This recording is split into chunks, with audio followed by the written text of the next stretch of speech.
What's up, guys? Queasy here. Welcome to Life Equals episode 3. This one is going to be about something a little bit more serious than the last one, a little bit longer maybe. Life equals loss.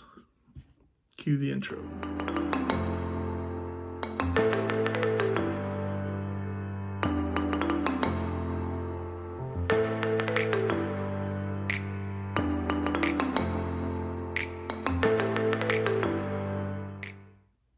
Everything I do, the reason I do these is for stuff to get off my chest more, and also important stuff that I think to hopefully help someone.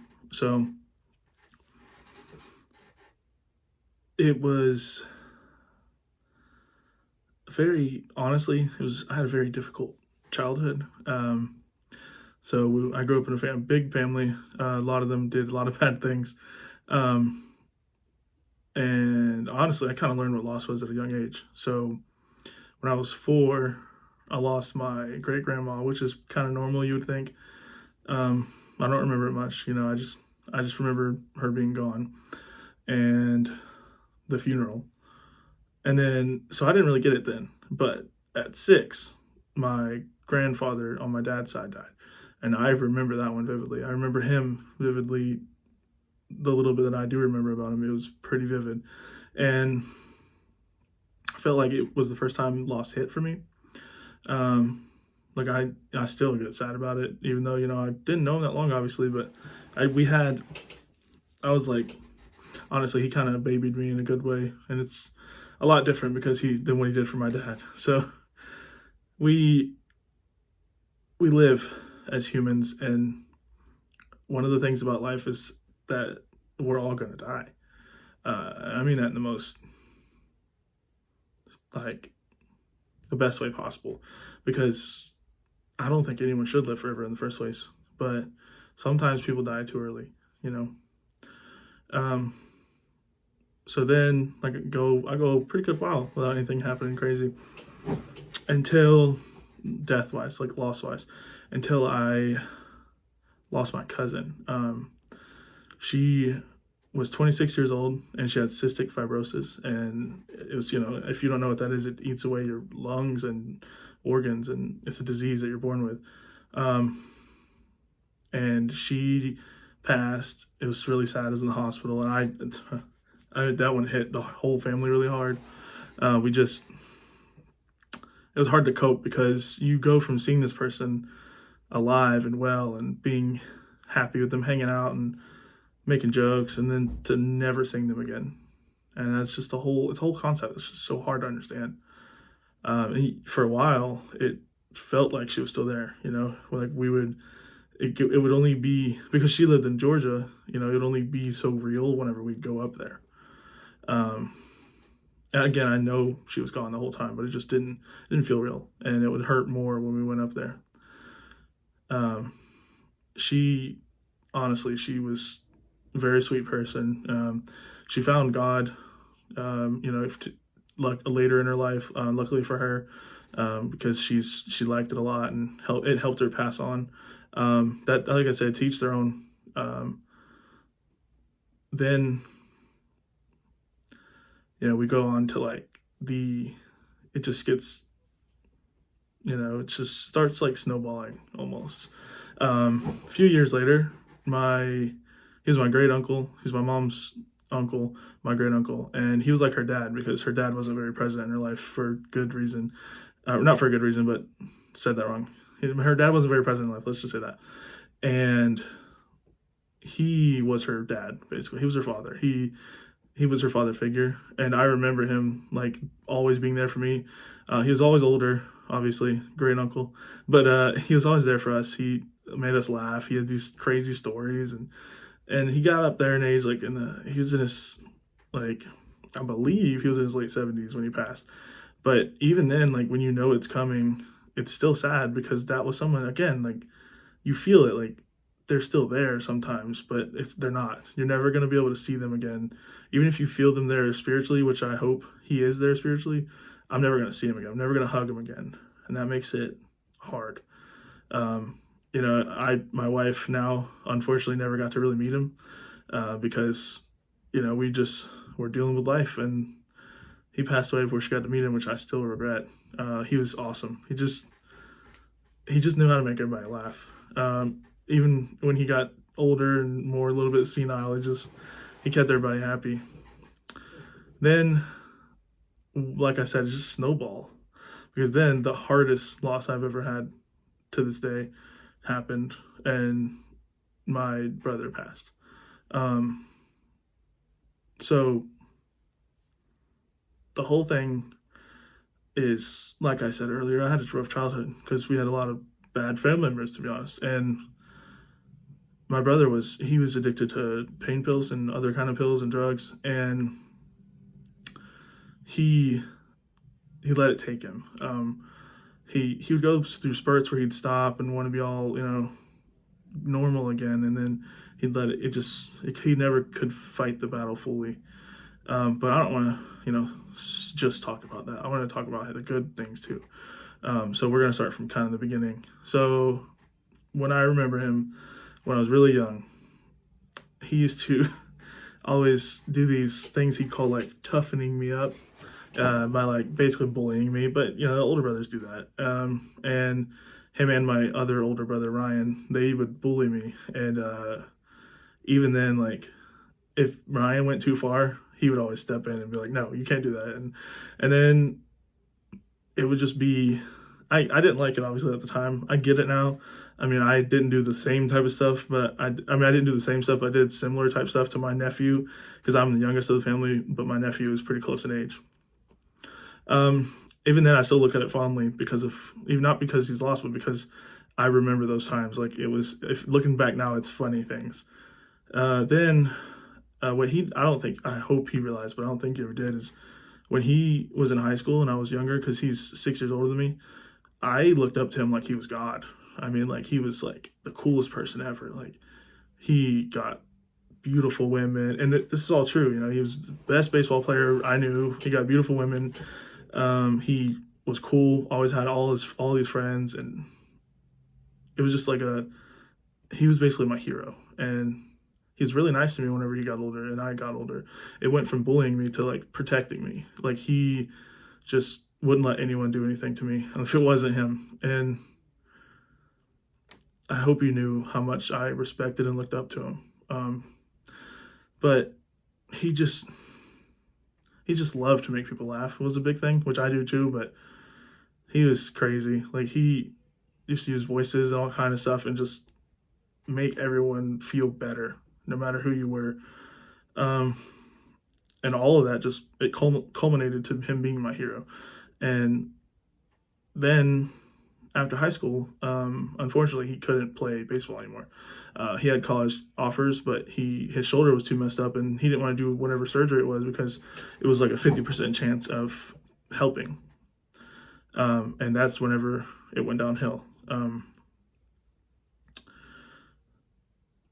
Like I said, he lost that. His thing was baseball, and he lost it.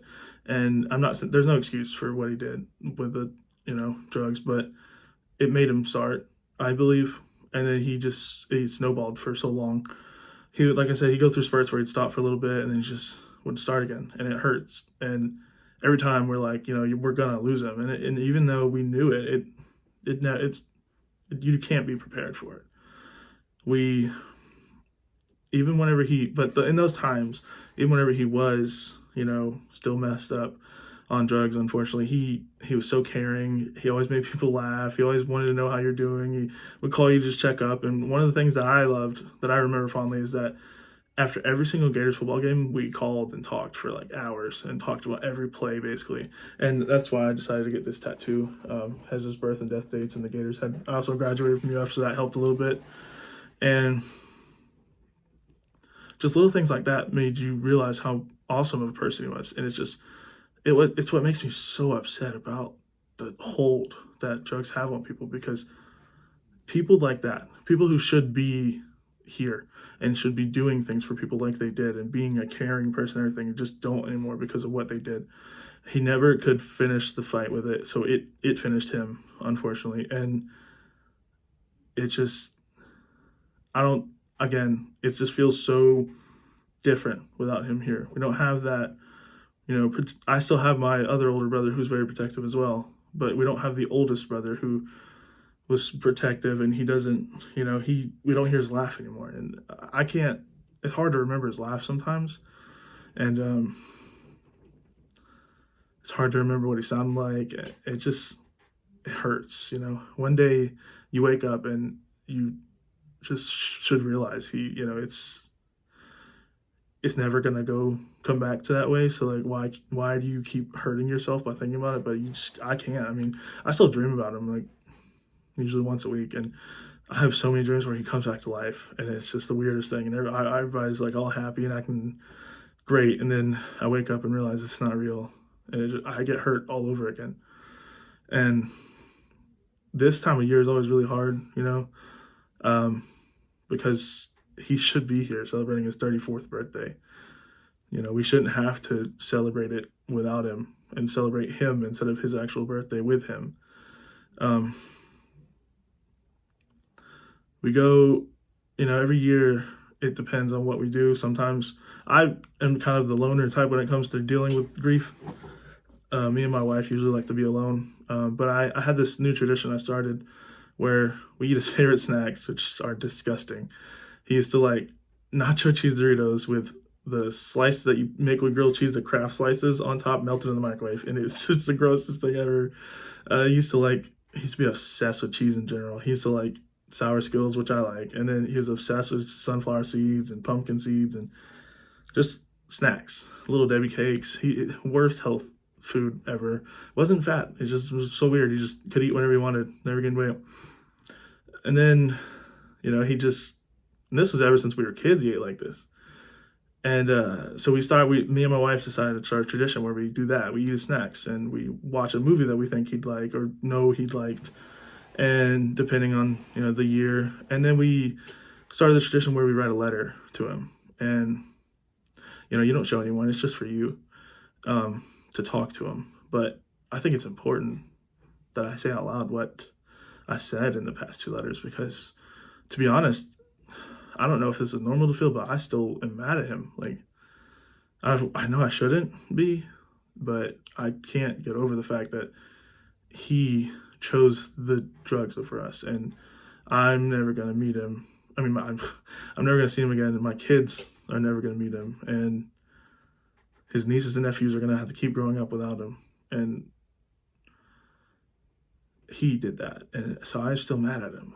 But that first year we did it, it's only been the past 2 years with the letters. First year we did it, I wrote about how much I missed him and how much I wish he was here. But this past year, I felt like I needed to get some aggression out. And I actually wrote, why did you do this? Like, what was the purpose? Do you, are we less important? But I don't know.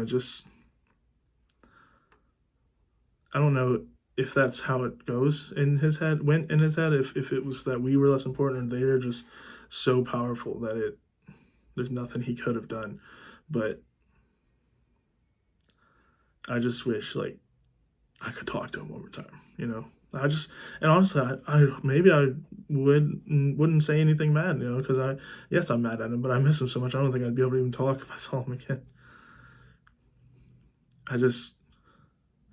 I want to get over the anger, but I can't.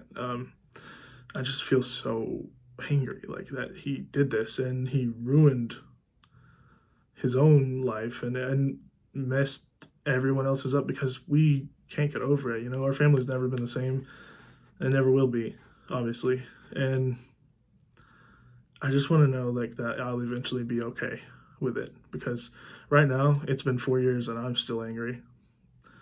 And I want to know I'm not crazy for being angry or messed up, but I think that's a me question, because maybe one day, like I said, I'll be I'll just miss him. But right now I'm so mad. I still miss him, but I'm so mad that I want to just tell him, and I'm not a religious person, but I believe that he's somewhere, because I just feel him sometimes. And I feel like he reads it.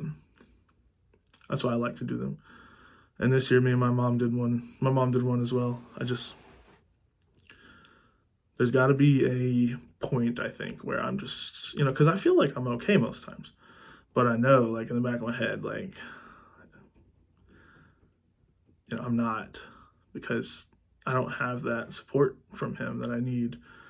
And my kids are never going to have that support from him that his other nephews and nieces got. And I just don't think it's just not fair, So again, this episode was mainly about him, but it's also just about the fact of life as a whole, and the fact that we have to be able to realize that we're going to lose people, because there's two things that happen in life. You're born, two things that are guaranteed to happen in life. You're guaranteed to be born, and you're guaranteed to die. And I mean, you know what I mean? Like, if you're born, you're guaranteed to be born, obviously, and you're guaranteed to die. And why does it have to be earlier than it should be? That's what I don't understand. People like to say, like, God is, giving us challenges and testing us, but what's the test? Well, what's the purpose? Just bring them back. Don't let it happen in the first place. So, again, to each their own. I don't judge anyone for believing what they believe. I just don't understand myself, because whenever it comes time for that, time for me, which I thought was last year, I was okay, like, with the thought of moving on, except for the people I would miss, and that's why I fought. That's why I don't understand how he didn't do that.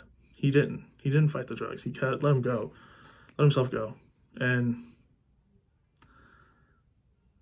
I'm still mad, but I still miss him. I know I'm repeating myself, but it's a hard subject. And to my point earlier, it's just, I think loss, it does make you stronger, and it is for a reason, but it's not always for a reason. I think there's got to be some kind of randomness out there, right? Like, because yes, we're supposed to die, but when people like that, especially die early, why? What's that purpose?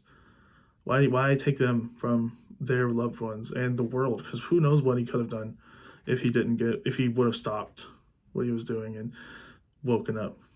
Who knows? But all I know is that I'm gonna be okay. I am okay for the most part, and I'm gonna be okay.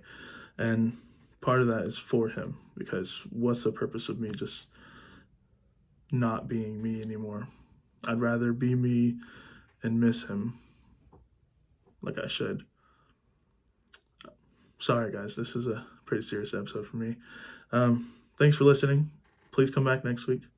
Talk to you guys later. Peace.